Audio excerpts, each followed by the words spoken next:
Welcome back to another video. In this video, we are going to be making a COD point system. The person who requested this is Speedy VR. So thank you for your request.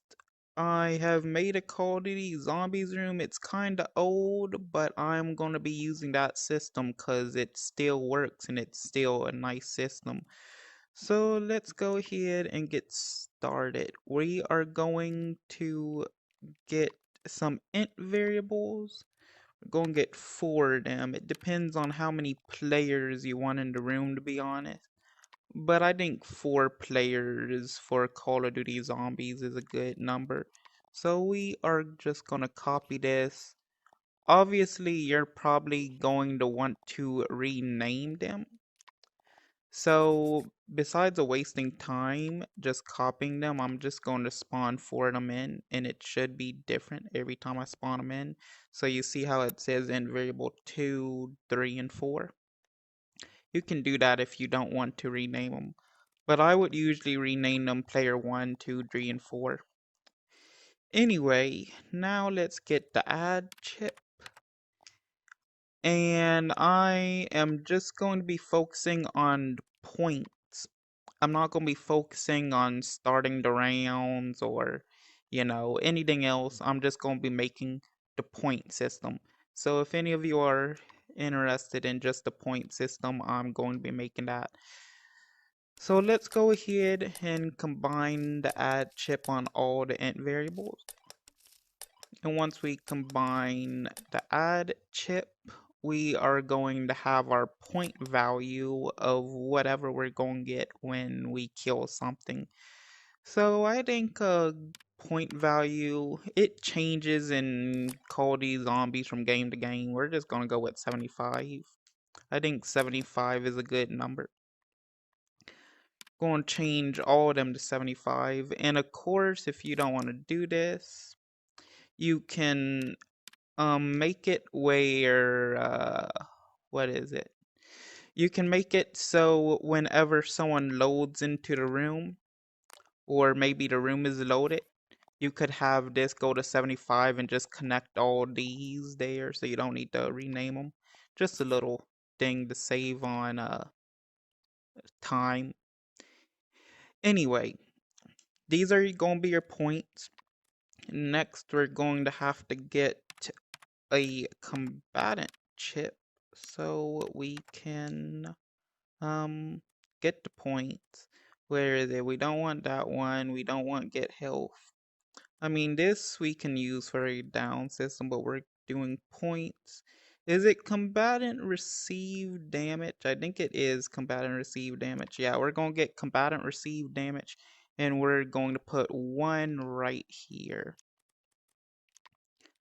Now, it's been a while since I've done my Call of Duty Zombie system. Let's go ahead and get a spawn. Forgot what it's called. A spawner component. We're just going to place the AI right here, and we're going to make it so it can't move.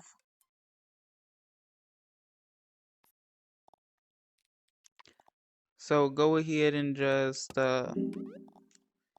configure it and just choose any AI. It doesn't. What? Oh, I want it. Okay, never mind. Just go ahead and choose whichever one you want. You can configure this however you want. I'm going to make it so it does not engage on combat when it spawns. And I'm going to have the health bar always on. And I think it's just going to sit there right when I do that. Okay. So now that we spawned the AI, we are going to... I don't think we can... Yeah, we need a from rec room object chip. Next, we're going to get a from rec room object chip. This is how you convert this to the AI, and then you can connect it to the combatant variable. We're going to connect this right here, and then connect it to the target receiving damage. Okay, so I went ahead and checked it out. My old system made it no a year, 2 years ago. So I needed a little reminder. You might see a little cut in the video. You don't need to worry about that. Anyway, we are going to keep this chip, but we're going to disconnect it for now. And what we actually need is a raycast chip. The thing is, we don't have nothing to kill the AI yet. So we are going to get a raycast chip so we can make a gun to kill the AI with. So we are also going to be making a gun, or I can just spawn one in. It doesn't really matter. I guess I'll see if there's any guns I can spawn in with a trigger handle. Let's type in gun. Preferably a new one. Let's see. I'm pretty sure this one has a trigger handle. No, it does not. Okay, so we're gonna be making the gun then. I don't know. I'm not gonna search for my inventions. So let's go ahead and get a gun handle. We don't use trigger handles anymore. We use gun handles. And we might as well use this gun over here since we spawned it in. And before we spawn in the gun handle, actually, let's get an animation chip because I don't want it falling down. I hate when I spawn in a gun handle and then it just falls down the ground. So we're just gonna get an animation chip, a gun handle, connect the gun handle to the animation chip, and turn on the animation to 1. That way it stays right there and we don't need to worry about that. Let's pop that up right over here. Next, we're going to get our gun right here. Turn on world space and see if it straightens itself out. Yeah, there it goes. And we are going to line this up where we don't care if it's lined up perfectly. We just want to line this up enough to where it seems a bit realistic. May need to move it over a bit. Okay, and next we're going to get a clamp gizmo.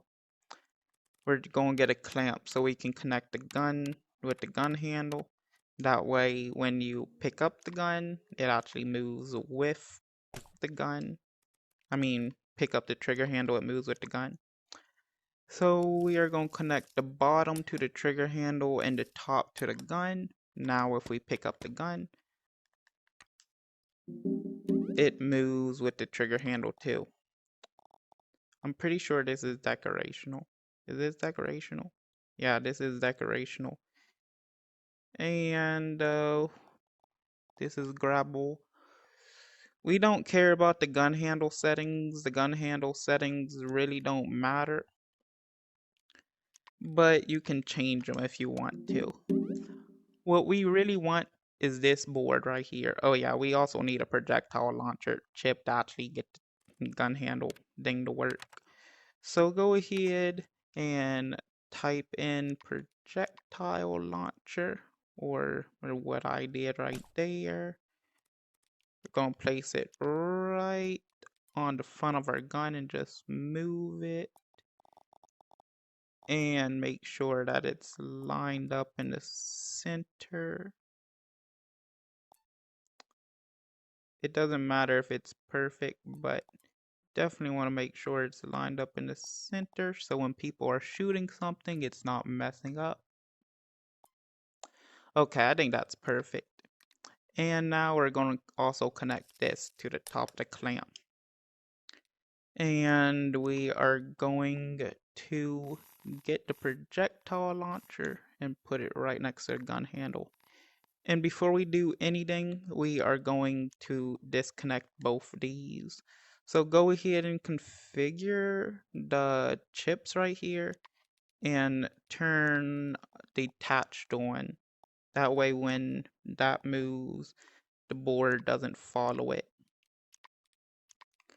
Now we're going to connect the projectile launcher to the gun handle. And we are going to connect the player to the damage source combatant because the player who is holding the gun handle is doing damage. And now we are going to connect this to the object that yeah, we're going to get this from Rec Room object chip, and besides placing it where the AI is, because imagine doing that with every single AI that you spawn. So that makes it a lot easier when you have the raycast here, because the raycast picks up anything that the gun handle shoots. So we are gonna go ahead and place this right here. Gonna get the distance. Now, obviously, you might have a lot of different settings compared to me because the gun will probably do different damage numbers, different distance. I'm just gonna make mine, I don't know, 50 meters. Next, we're gonna get the start position and direction. The direction can just be connected to the firing direction. The start position, on the other hand, we're going to want to get a get position chip. And we are going to want to get the position of the projectile launcher or the gun handle. It really doesn't matter.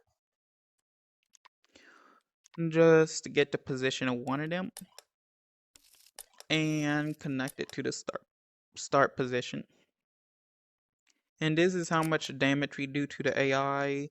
Let's do 100 damage. Yeah, I think 100 damage is good since it has 100 health.